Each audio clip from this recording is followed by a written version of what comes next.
顶日有一只中国货轮失去动力放空船伫咧野柳，烦恼这船顶的油会污染大海，市府是提早油查油锁。另外，目前接到上新的消息，就是引起争议的刘德华小巨蛋演唱会，下暗这场已经宣布停办。也若是明仔载敢会继续去红台架，市长蒋万安是表示，原则上暗时8点宣布。风头好大，海涌是直直靠过来。中国玉州客航货轮29日野柳起船，正在船员洪救起来安置。30下晡出现漏庙的状况，经过风台静谧风雨的摧残，3一早起一定伫野柳靠搭。船顶3台起重机已经有2台落落来，吊伫打礁，恐惊有漏油的威胁。新北市长侯友宜早起亲身到万里去视察货轮靠搭的情形。那里面载重油有将近240公吨，我们非常担心货轮的倾斜遭致这个重油外漏，所以在第一个时间，我们已经启动，请环保局进驻20个人，跟中央一起来配合，令布好燃油手。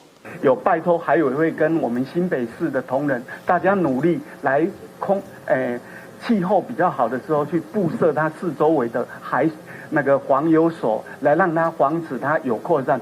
目前油污没有扩散情况，但是我们非常戒慎恐惧。新北市府嘛提前应变，已经伫东澳渔港、野柳渔港、古好渔港含昔日呛入水口，布设查油所，严防货轮动油漏泄，造成重大的海洋生态污染。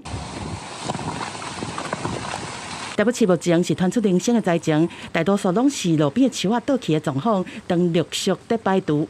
虽然讲台北市停办课，今仔暗刘德华小巨蛋演唱会同款是照常举行。北捷的总经理讲，下晡风雨加大，会持续和主办单位来沟通。好，那我们现在会针对实际的状况，包含台风的影响来严密的这个掌握，持续跟主办单位来这个研议啊。未来当然北捷这边也可以来跟活动主办单位在活动举办的合约当中对于台风来临可能停班课的情况纳入考量。另外，明仔载敢会继续放红台架？蒋万安讲，原则上嘛是维持暗时8点来宣布，避免伤晚宣布造成市民的困扰。